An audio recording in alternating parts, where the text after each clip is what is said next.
Métro, boulot, gynéco. Le micro des gynécos, les podcasts de la GOF. Bonjour à toutes et à tous et bienvenue sur la chaîne podcast de la GOF. Nous recevons aujourd'hui Margot Merlier, interne en gynécologie obstétrique à Lille. Elle vient de valider son 8e semestre et est actuellement en Master 2. Margot va nous dresser les résultats de son étude sur la qualité de vie des gynécologues obstétriciens avec Léa pour le micro des gynécos. Salut Margot, aujourd'hui on se retrouve pour parler de l'étude que tu as faite sur la qualité de vie des gynéco-obstétriciens. Pourquoi est-ce que tu t'es intéressée à la qualité de vie des gynéco-obstétriciens ? Bonjour Léa, déjà merci de me recevoir pour parler de ce sujet qui est important. Alors c'est vrai qu'actuellement le bien-être et la qualité de vie au travail sont devenus une priorité pour l'ensemble des professionnels. C'est d'ailleurs un sujet qui est au cœur de l'actualité, bien emparé par les médias avec des chiffres conséquents puisque 36% des Français déclarent avoir déjà eu un épisode de burn-out. Et ce constat, il est applicable aux professionnels de santé. Et d'ailleurs, il y a une méta-analyse qui est sortie en 2019 qui s'intéressait au burn-out chez les praticiens français qui témoigne de l'état d'épuisement du corps médical. En effet, sur 15 000 médecins, la moitié présente au moins un des 3 symptômes caractéristiques de ce syndrome, à savoir la fatigue émotionnelle, la dépersonnalisation et la diminution du sentiment d'accomplissement personnel. C'est un phénomène qui est grave, pouvant aboutir, dans le pire des cas, au suicide. L'obstétrique, c'est une spécialité qui est contraignante, de par le rythme de travail soutenu et les situations de stress répétées. Et la spécialité rencontre actuellement des difficultés que l'on peut constater à travers la conversion de praticiens à la pratique libérale de consultation sans garde, ainsi que par des difficultés de maintien d'activité de service secondaires à des tensions dans les équipes, comme on a pu le voir avec la maternité de Tourcoing à côté de chez nous. Donc c'est une situation qui est préoccupante et qui mérite d'être évaluée. Donc l'équilibre entre vie professionnelle et vie personnelle étant un bon reflet de ce phénomène, il nous semblait primordial d'évaluer la qualité de vie des gynécologues obstétriciens afin de trouver des explications et de proposer des solutions. Donc pour ce faire, nous avons élaboré un questionnaire destiné aux gynécologues obstétriciens exerçant en France, comprenant les chefs de clinique, les assistants et les praticiens. Il n'était donc pas destiné aux internes. Et ce questionnaire a été diffusé par mail aux membres du CNGOF et était accessible de juin à septembre 2021. Donc on a ainsi pu faire un état des lieux des grands points de la spécialité, à savoir la charge de travail, l'activité de garde, l'aspect médico-légal, la charge émotionnelle liée au travail, la vie personnelle, la reconnaissance, les points d'actualité que l'on reverra juste après, la question du salaire et enfin la satisfaction globale de la qualité de vie au travail. Cet état des lieux a ainsi pu être confronté au ressenti des praticiens qui ont pris le temps de répondre à notre questionnaire. Et alors, quels ont été les résultats de cette étude ? Du coup, sur les 1397 mails envoyés via le CNGOF, on a eu 461 réponses, soit un taux de réponse à 30%. L'âge moyen des répondants était de 45 ans, il y avait 57% de femmes et 43% d'hommes. La répartition géographique des répondants était globalement homogène. Concernant les caractéristiques générales, plus de la moitié étaient représentées par les médecins salariés, un quart de médecins libéraux et à moindre mesure les assistants CCA, médecins contractuels et intérimaires. 90% des participants exercent à temps plein, 80% ont une activité de salle de naissance et un peu moins de la moitié ont une activité mixte, chirurgie plus obstétrique. Il y avait une répartition homogène des types d'établissements ainsi que des types de maternité. Un quart ont des responsabilités institutionnelles et de recherche et plus de la moitié ont une activité d'enseignement. Concernant la quantité de travail, alors l'état des lieux est le suivant. 2/3 des répondants travaillent entre 50 et 75 heures par semaine et plus de la moitié travaillent chez eux le soir. Concernant leur ressenti face à cette charge de travail, la moitié trouvent leurs horaires contraignants et la quasi-totalité évalue leur charge de travail comme importante, dont 2/3 la trouvent importante et gérable et 1/3 importante et difficilement gérable. Quand nous avons posé la question « Vous sentez-vous surmené par l'activité ?», plus d'1/3 ont déclaré être souvent ou toujours surmenés. Par ailleurs, 70% ont déclaré se sentir parfois, souvent ou toujours en insécurité dans l'établissement dans lequel ils exercent leur activité obstétricale principale. La raison de ce sentiment était majoritairement en lien avec la surcharge de travail. Concernant l'activité de garde, donc elle concernait la quasi-totalité des répondants, majoritairement des gardes sur place et d'une durée de 24 heures. Le nombre de personnes sur le tableau de garde était inférieur à 8 pour 50% des répondants, dont la moitié était 5 ou moins sur le planning de garde. Concernant le nombre de gardes, les répondants ont globalement au moins 3 gardes par mois, dont un tiers en ont au moins 5 par mois. Et les gardes de week-end étaient importantes puisque un répondant sur 3 a au moins 2 week-ends de garde par mois. Le repos de sécurité pris par un obstétricien sur 2. Et sur celui qui prend son repos de garde, il y en a que 1 sur 2 qui pense à dormir sur son repos de garde. Sinon, c'est principalement le jour des tâches domestiques et de l'administratif professionnel. Le ressenti est à prendre en compte puisque plus de la moitié estime que cette activité de garde a un retentissement négatif sur leur vie personnelle. Grosso modo, sur 3 gynécologues obstétriciens, 1 arrêterait les gardes, 1 limiterait et le dernier, vaillant, maintiendrait cette activité telle qu'elle. Donc sur les 461 répondants, il y en avait 39 qui ont arrêté l'activité de garde, dont certains avant 40 ans, avec pour principal motif la pénibilité. Et il faut noter que un peu moins de la moitié s'est convertie à une activité libérale de consultation en ville. Place maintenant à l'aspect médico-légal, qui est non négligeable puisque un répondant sur 2 a déjà été poursuivi en conciliation, expertise, justice. Le vécu a souvent été déclaré comme difficile, avec sur une échelle de 0 à 10 un degré d'affect médian à 8 sur 10. Cet aspect il est d'autant plus important qu'il influence la pratique quotidienne de 70% des répondants. Concernant la charge émotionnelle liée au travail, un répondant sur 3 a déjà fait appel à une aide extérieure pour l'aider à faire face à la charge psychologique des pathologies qu'ils prennent en charge, et 2 tiers des répondants déclarent avoir des troubles du sommeil en lien avec le travail. Le burn-out, un répondant sur 3. Waouh, c'est impressionnant tous ces chiffres. Je pense qu'on en avait un peu conscience, mais là tu nous confrontes vraiment à la réalité et ça fait peur. Concernant le burn-out, est-ce que vous avez identifié des facteurs de risque là, de burn-out ?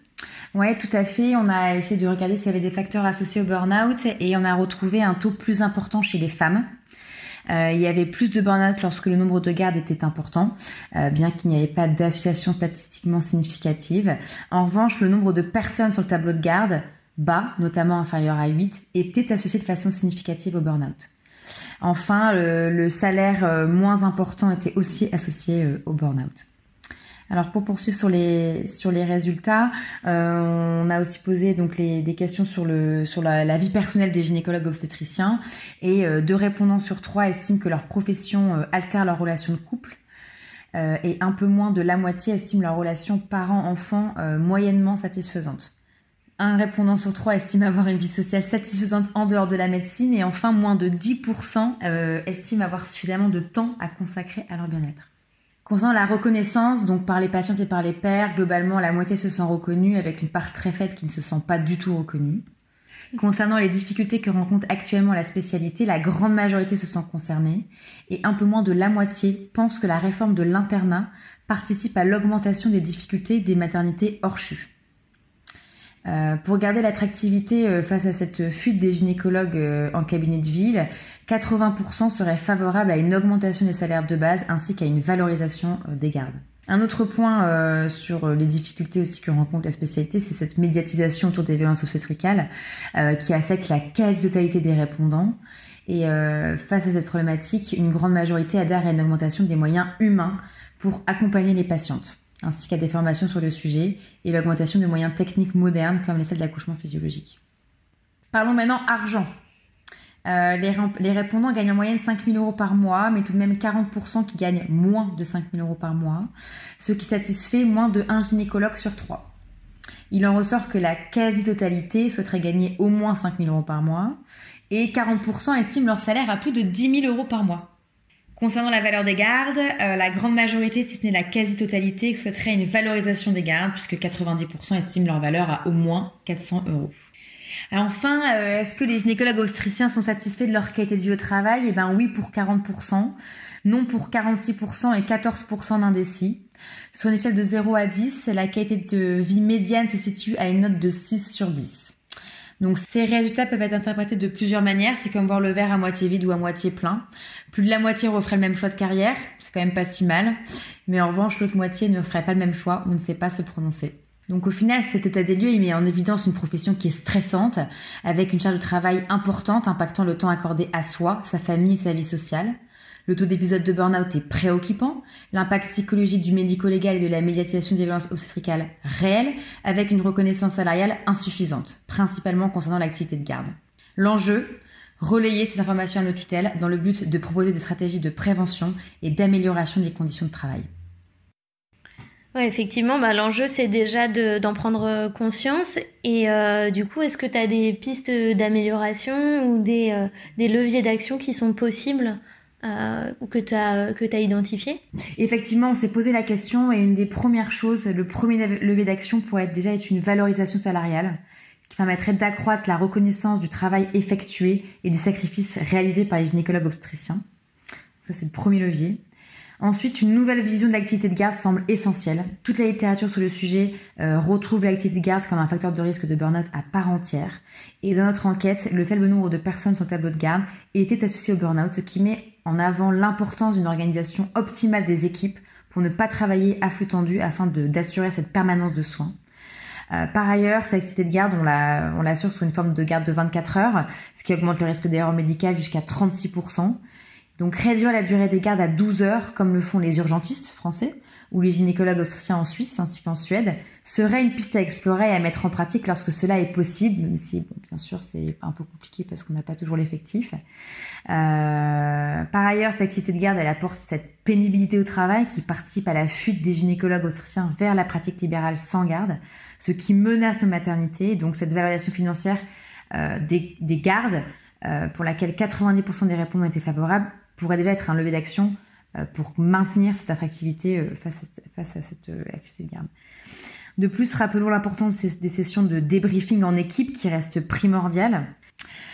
Par ailleurs, la formation à l'aspect médico-légal est indispensable. Pour ce faire, il paraît essentiel de bien sûr insister sur la qualité des informations faites aux patientes, qui doit être complète et claire, de la même manière que la tenue des dossiers médicaux, d'avoir une connaissance parfaite des recommandations, d'encourager la rédaction et la mise à jour de protocoles, d'encadrer correctement les internes et d'organiser des réunions et des groupes de soutien le cas échéant, s'il y a une expertise, une conciliation ou quoi que ce soit. Concernant la médiatisation des violences obstétricales, la demande est claire. Il est essentiel d'assurer un nombre suffisant de moyens humains pour une prise en charge optimale et d'améliorer le vécu des patientes. Enfin, un petit mot sur la femme, puisqu'elle était quand même plus à risque de burn-out dans notre enquête. Et bien que les mentalités changent petit à petit, elle reste quand même les premières responsables de nombreuses préoccupations de la vie personnelle, avec cette charge mentale, la gestion de la garde des enfants, les tâches ménagères, les tâches administratives. Et donc cet aspect, il est à surveiller, notamment avec l'actuelle féminisation de la profession, de savoir dépister les situations à risque et d'aider à améliorer l'équilibre vie pro-vie perso, avec par exemple une meilleure accessibilité aux crèches hospitalières et plus de flexibilité en termes de modulation de carrière à des moments particuliers de la vie. Un grand merci en tout cas Margot de nous avoir partagé tes résultats qui sont à la fois très intéressants et en même temps très alarmants.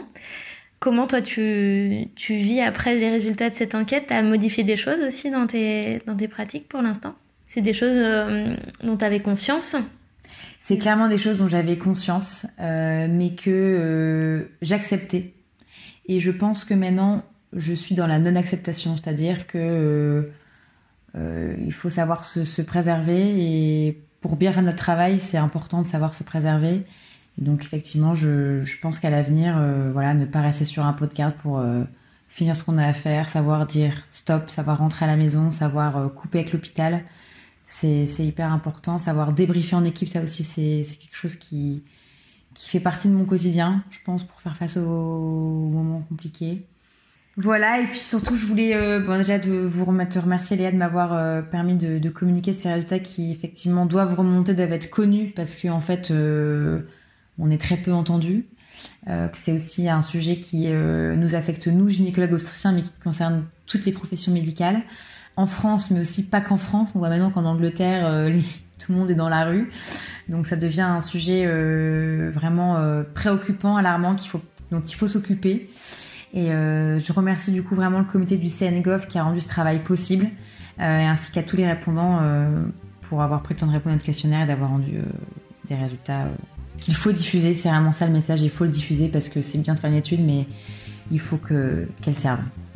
Et elle va être publiée ? Elle va être publiée, elle est en cours de soumission actuellement, ouais. Félicitations.